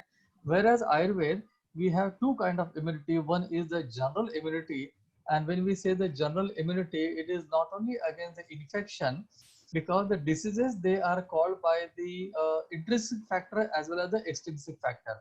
Extrinsic means whether they are the viruses and bacteria and other things. So that is one thing. And the intrinsic means when the body creates your own pathogens, like say for example cancer. So that is also an example where actually the intrinsic factor is working, and that leads to the cancer. So this general immunity, it will take care of both the things, whether it is cancer, whether it is the corona. The second is the organ specific immunity. Some people, or rather I would say the system specific, not organ specific, the system specific. Say for example, the respiratory system or cardiovascular system or GI tract system. So we know that certain children, they are prone to get cough and cold with this little change in the weather. Those who are prone to asthma, so with little change in the weather, they will get asthma. So here the respiratory system or the cardiovascular system together in Ayurveda, it is called as pranavaha srotas. It is combination of both. So it is weak. Those who are having weak immunity to the GI tract, they will get diarrhea or something, those kind of symptoms. So that means their this particular system specific immunity is weak, and Ayurveda provides the immunity and strength to these systems. Say for example, the Guduchi. So Guduchi acts on the Rakta Dhatu, Guduchi acts on Rasa Dhatu. So that's why it is giving immunity to Rasa and Rakta. The jwar, that is fever, is basically originated out of the weak Rasa Dhatu. So from this aspect, this Ayurveda is different. It will be useful. So Guduchi is useful. The second is, lot of research has been done on Guduchi, and it has been found that Guduchi acts in different ways. One of the way of action is Guduchi potentiates your host defense mechanism. It potentiates the T lymphocytes. It activates the T lymphocytes. And because the T lymphocytes, they are activated, so that helps in attacking the whichever the infecting organism there, whether it is a bacteria or virus, it goes there, it engulfs there, and thus it prevents you from any kind of infection. So there are different mechanisms how actually the Guduchi work, and that's why I said that Guduchi is the best example for the Rasayana. It can be used. The second best would be Avla, because Avla also actually acts in various ways. It promotes the longevity. It supports it, strengthens your mitochondria. So mitochondrial respiratory disease is increased because of the intake of Avla, and that means actually it is protecting you from any kind of oxidative stress. So likewise, there are ashwagandha is there. So number of there, but the best I would say is the Guduchi. Sir, for a very comprehensive response to the questions, I have 2-3 more for you. What measures are in plan in building the Ayurveda infrastructure across country in terms of setting up manufacturing industry, farming, medicinal plants, setting up of Ayurvedic health centers and education? I know it's a bit of a big question, but in a very short, if you can just give, I know you have spoken about it in a very detailed this thing, so I think so there are some people who have joined late and they want to hear from you. Yeah, they have asked the entire policy and planning of the government. So anyway, to summarize this, I would say that we are promoting the champion sector of services. We want to promote the export of services. So definitely we'll be supporting the service sector. We are also working on developing the skilled services, because the skilled manpower is very much important. We are working with the skill council for the promotion of the industries. And when I say industry, it is not only the manufacturing, but the manufacturing industry and the service industry. So for that, we have collaborated with the MSME, that is the Ministry for Medium, Small Scale and Micro Entrepreneurs. So we have collaboration with them, and now all the benefits of MSME are being also extended to the entire Ayush sector. We have written to all Ayush doctors to register themselves under Udyam Aadhar scheme of the MSME. Through your this medium, I would again request to all the Ayush doctors, those who have logged on, to register themselves under this Udyam Aadhar. So if they want to be an entrepreneur, they can get the support of the MSME. Obviously, they will also get the support from the Ministry of Ayush. But beyond that, if they want the support of the MSME, so that also will be there. So Ministry is providing support, whether it is service sector, whether it is the education sector, whether it is the industries. Thank you so much, sir. I would ask you this final but a very common question. As you spoke about Chyawanprash, sir, is there any adverse effect of Chyawanprash by using it in the summers? Maybe a very simple question, Absolutely but I think no. so it means a lot. No, absolutely no. Because as I mentioned, that Avla is the basic ingredient of Chyawanprash, which is cool in property, and because of that, there is no side effect.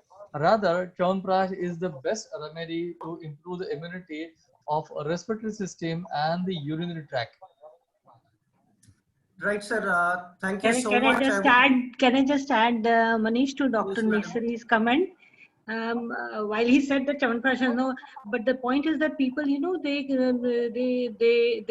have some morbidities existing, you know, some problems existing. So if they have it, then they will have to take a physician's opinion on that. Otherwise, it is absolutely safe to take. Thank you for that supplement.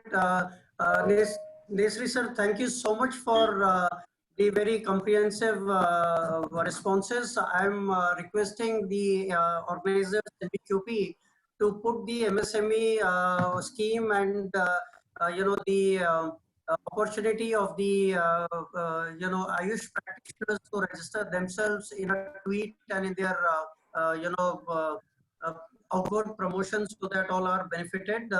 Now, Dr. Deepika, a round of questions for you. Okay. Thank you so much, sir. Now over to Dr. Deepika. Deepika, madam, the question for you is: what are the modes, methods engaging the community in creating a more positive health environment? So this is about community engagement with respect to the current pandemic, and of course the role of Ayurveda or the traditional medicine system. So the question is, how would we involve the community? What are the modes and methods engaging the community? Okay. See, as a physician, I can always, we can always have certain talks and certain advisories coming out from individual practitioners. And then, when you are in a RWA, for example, in Delhi, in a Resident Welfare Association, you can always exchange views and ideas and, impart certain knowledge about the principles and practices of Ayurveda. As I said, I presented in my PowerPoint. So these are the ways, these are the only ways you can talk to people, you can engage with the community. I mean, at this point of time, obviously we are not meeting, we are maintaining social distancing. So therefore the best way is to communicate through either this social network or through Zoom or through Skype or through telephonic discussions. And the community has to imbibe those whatever principles and practices that we share with them. So that has to come through individual practitioners. We also have certain assistants who also are trained, as Dr. Nesari said, the Skills Council is working on it. So there are a lot of assistants and practitioners who can come together and then, talk to RWAs and resident colonies and make presentations with regards to whatever we are following, the personal hygiene and the precautions that we are taking, and in addition, what Ayurveda has to offer, and share with them, so that they can also imbibe those principles into their day-to-day living. That's the only way at the moment. Otherwise, we could have personal talks, which I used to often do, but at this moment, we are not able to do that. So we will have to make use of this technology. Right. The second question that they are asking, can we use dhupam as a regular fumigation method for sanitizing our premises? Yes, definitely. Definitely. Ayurveda has always recommended dhupam, and we do this agarbatti, we do all this is basically that, Purane Zamane mein Google and all this was being used. Now it is, sometimes there's a mix of a lot of other things, but in Bengal, it is routine every day to do dhupan in the evening in their own homes every day. So I think that's the best way to address this particular crisis. Right, madam. The last question for you is, garlic and citrus fruits enhance immunity, but how much per day an adult consume? You see, how much it can be consumed is a very tricky question in the sense it varies from individual to individual. Somebody may not need garlic and may have, because these things, while if you use them in very small quantities, have no adverse effects, but if you use them in larger quantities, do have some issues. And if you are on certain medical drugs, then these tend to create issues for you. So therefore, if you are on any medical drug or you are on any allopathic drug, then it is better to consult your doctor before you take them into your regime. But if you do not have, and after using, because garlic is being used every day in our households, lemon we use every day in our household, so there are no issues. But somebody may have lemon with a lot of salt, with a lot of sugar in it, and he has a problem of sugar and BP, and then says, "Mera BP बढ़ गया, mera sugar बढ़ गया." So the problem is not with the nimbu pani or nimbu shikanji. The problem is that you have a problem, and then you are adding to your problem by taking a lot of more sugar and more salt in it. So therefore, it is based on individual requirements, and we will have to evaluate every individual and understand what is needed and what is not. So we may recommend somebody with somebody who doesn't have diabetes and is only a high blood pressure patient. We will say, okay, आप नींबू पानी पियो, उसमें थोड़ी चीनी डालो और नमक डालो ही नहीं, because salt is restricted in high BP. So there are, we cannot just give a blanket answer to this and say that everything which is uniformly can be done. As individuals, we can use it, but then we'll have to, if you have specific problems, you'll have to address according to the specific problems. Thank you so much, madam, for resolving some of the queries that our esteemed participants have asked. Thank you so much. Now I would call upon Dr. Gayatri, madam, to give some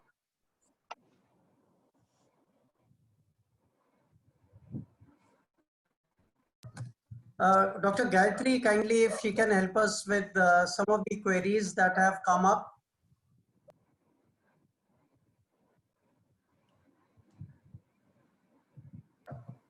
Madam Gayatri. Yes, yes.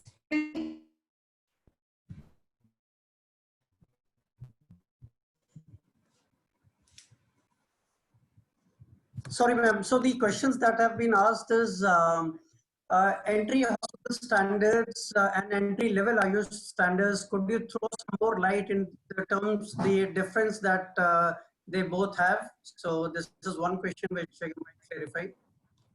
Okay, Manishi, there are two standards, two type of standards. One is for hospitals, entry level Ayush hospitals standards. They are for the places where patients are admitted, IPD is running, and patients are kept overnight. And the minimum requirement is that they should have 5 beds. This requirement has been given by IRDI. So we have followed that. So even if they have 5 beds, it is called hospital in Ayush sector. The second type of standards are Ayush entry level standards for centers. Centers are defined as a facilities who runs only OPD, outpatient departments, and at the most they are doing procedures and providing the daycare facilities. So these are two types of standards. Thank you, madam. Can you also elaborate about the fee structure in each of these categories that you have just defined? Okay. Manishi, the quality is priceless. So, but if we talk about the fee structure, it's a minimum. It's a minimal because they are entry level standards. So it's a one-time fee for the hospitals. It is 21,000 for the hospitals who have bed 50 or less in number. And for the centers, it's 11,000 for 2 years, valid for 2 years. There is no separate application fee or annual fee. That's all they have to pay. So this is the fee structure defined for entry level standards.